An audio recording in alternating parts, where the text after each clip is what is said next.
Introduction to Humanities. Introduction. According to the philosophical discipline of existentialism, human beings are unique from every other thing that exists. The Danish philosopher Søren Kierkegaard claimed that humans are unique for two specific reasons. First, humans have a care for themselves. In other words, they're uniquely interested in existence. Humans want to understand why they're on this planet, what their function is, what their purpose is. They also want to know if this is all that there is, or if we have lived before, or will perhaps live again, maybe in a different place. Humans are also in the process of becoming. We're never complete.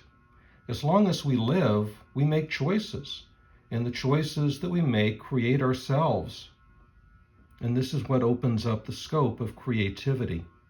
And for Kierkegaard, this is what really separated human beings from all the other creatures that exist upon the planet, all the other things that have existence. Human existence is unique for that simple reason that we have this spark of creativity because we are creating ourselves in the moment. A work of philosophy or religion can attempt to explain our function and answer questions about life, death, and the eternal. But music, art, literature, these things can also do this. The class you're taking, Humanities, is an academic discipline that studies the unique conditions of being human, those aspects of humanity which are unique from other creatures. It's an interdisciplinary pursuit that includes the arts, religion, language, philosophy, literature, history, and archaeology. Throughout the course, we'll consider the various ways in which humanity tries to not only discover, but also create itself. As we pursue this study, one of the key things we need to look at are what are called archetypes. An archetype is a recurrent symbol or a motif found throughout the world and across time.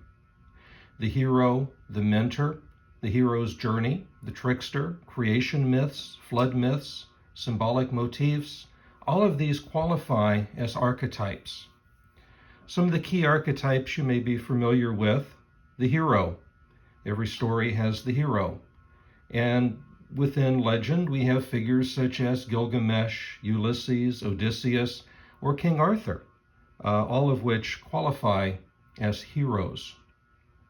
Heroes tend to have mentors, individuals who can guide them along their path, individuals who can help them towards discovery. And so figures such as Enkidu for Gilgamesh or Merlin for King Arthur take on that role.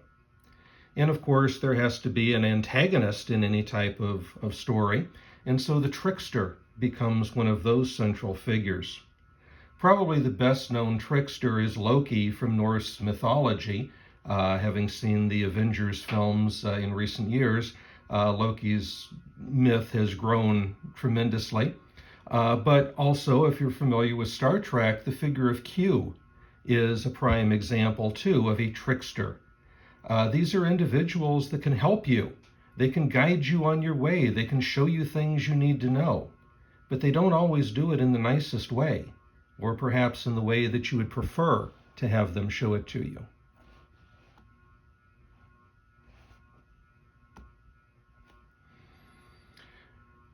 The hero's journey, that progression of activities that the hero undergoes, such as Gilgamesh's journey to the underworld, Odysseus's trials with the Cyclops, Scylla and Circe, or the labors of Hercules.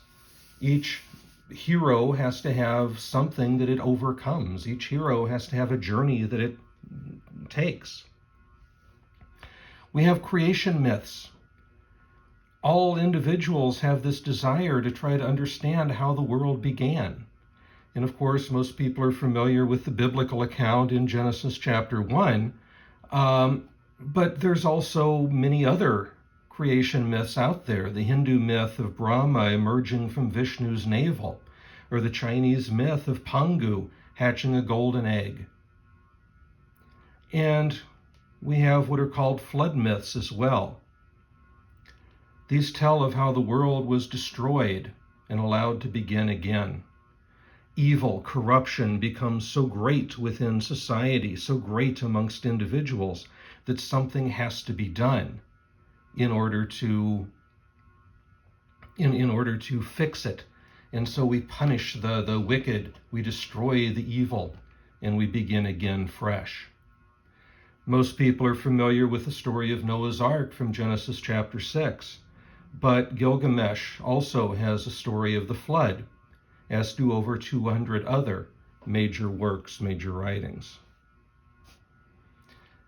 And finally, we have what are known as symbolic motifs, recurring elements, patterns or ideas within a work of art or a literature that hold a deeper meaning. The symbol represents something other than itself. Now, of course, we have to be careful because symbols change over time for various reasons. One commonly known symbol is the swastika. The swastika is recognized universally as the symbol of the Nazi Party. It's a modern symbol of hatred. But for thousands of years before the Nazis hijacked this symbol for their own purpose, it was a symbol of good luck. The word swastika literally means well-being. And so this symbol that came to symbolize hatred and evil was originally a symbol of peace, of prosperity, of good luck, of goodwill. The cross is a symbol of devotion to 2 million Christians around the world. But before it became that symbol of devotion, it was symbolic of a very brutal form of execution used by the Romans. And the Star of David, the symbol of Judaism. Originally, this was a symbolic unity of the female and the male. When you look at the image here of the Star of David, we see this triangle facing upward, which represents the symbol of masculinity. It's a phallic symbol. And then when we look at the symbol of the triangle facing downwards, that's the symbol of femininity. That is the sacred triangle. And so the masculine and the feminine conjoined together make up the context of the Star of David. It is that union of those things. Why is that? Well, of course, that has to do with the original story in which God is perceived as being an entity containing all things within, both the masculine and the feminine, representing the unity of God within that early tradition. And again, there are so many more of these. So as you pick up the text and begin to read, please keep these ideas in mind and keep a lookout for them. Now, the book is too wide of a survey for me to cover all aspects in these videos, but I will create a video lecture or in some cases share other quality videos which will help you understand certain key ideas that I believe will be of interest. Enjoy these videos. Use the discussion board to raise any questions that you may have or to pursue areas of interest. But also make sure you read the text. The videos are great, the videos help, but read the text. The book is well written, it's easy to understand, and it's very interesting. So please take advantage of that. And I hope that you all enjoy this exploration into the humanities.